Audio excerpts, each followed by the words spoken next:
Hello viewers, welcome back to my channel. আবারও চলে এলাম নতুন আরেকটি টিউটোরিয়াল ভিডিও নিয়ে। আজকের ভিডিওতে আমি দেখাবো গত ভিডিওতে দেখানো কাঁথা স্টিচ কামিজের ড্রয়িং ভিডিওটা।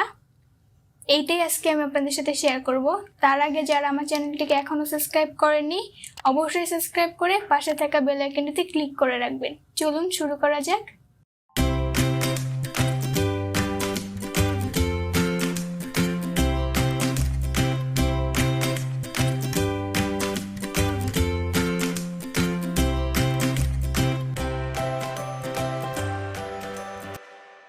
গত পর্বে আমি এইটার সেলাই ভিডিওটা শেয়ার করে ফেলেছি।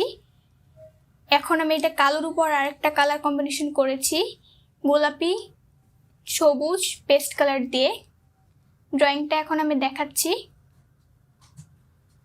যারা আগের ভিডিওটা এখনও দেখেননি তাদের কাছে অনুরোধ রইল সেই ভিডিওটা দেখে আসবেন। আমি লিংক আই বাটনে এবং ডেসক্রিপশন বক্সে দিয়ে দিব। বৃত্তটা 1 ইঞ্চি সাইজের নিতে হবে এবং পাপড়িগুলা 1 ইঞ্চি থেকে একটু বড় নিলেও হবে। এটার আসলে কোনো মাপঝোঁক নেই। তারপরও লম্বার ক্ষেত্রে আমি বলবো 10 ইঞ্চির ভিতরে ড্রয়িংটা কমপ্লিট করলে সুন্দর হবে, একটা সাইজে থাকবে।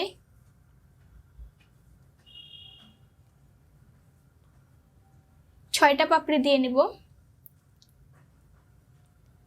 এছাড়াও আমার চ্যানেলে আরও এই ধরনের টিউটোরিয়াল ভিডিও আছে, আপনারা চাইলে দেখে আসতে পারেন।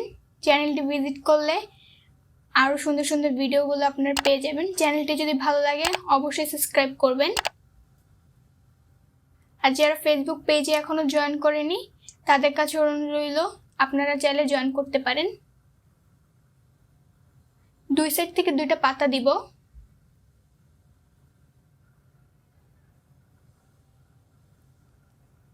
ভিডিওটি ভালো লাগলে অবশ্যই একটি লাইক দিবেন এবং আপনার মূল্যবান মতামতটি অবশ্যই কমেন্ট বক্সে জানিয়ে যাবেন। এই ডিজাইনটাই এটুকু ডিজাইন শুধু স্লিপসে হবে এবং ড্রেসের ক্ষেত্রে এই ডালপালাগুলো সহ হবে।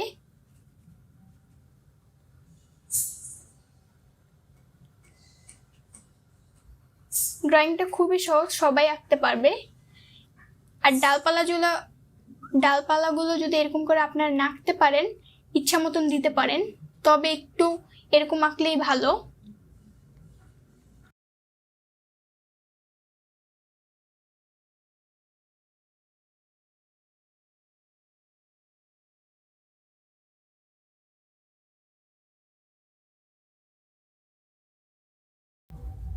এখানেও ছোট একটা ফুল হবে।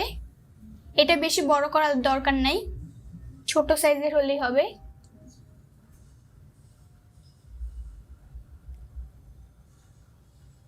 এই ধরনের ড্রয়িং ভিডিও আরও আমার চ্যানেলে আছে, আপনারা চাইলে দেখে আসতে পারেন। এছাড়াও আমি লিংক ডেসক্রিপশন বক্সে দিয়ে দিব।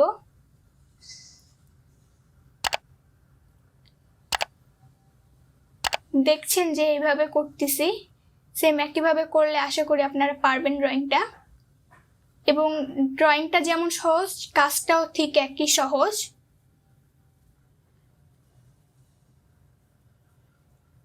পুরো ভিডিওটি আমার সাথে থাকার জন্য ধন্যবাদ। পরবর্তী ভিডিও নিয়ে আবার চলে আসবো, সে পর্যন্ত আমার সাথে থাকবেন। সবাইকে ধন্যবাদ।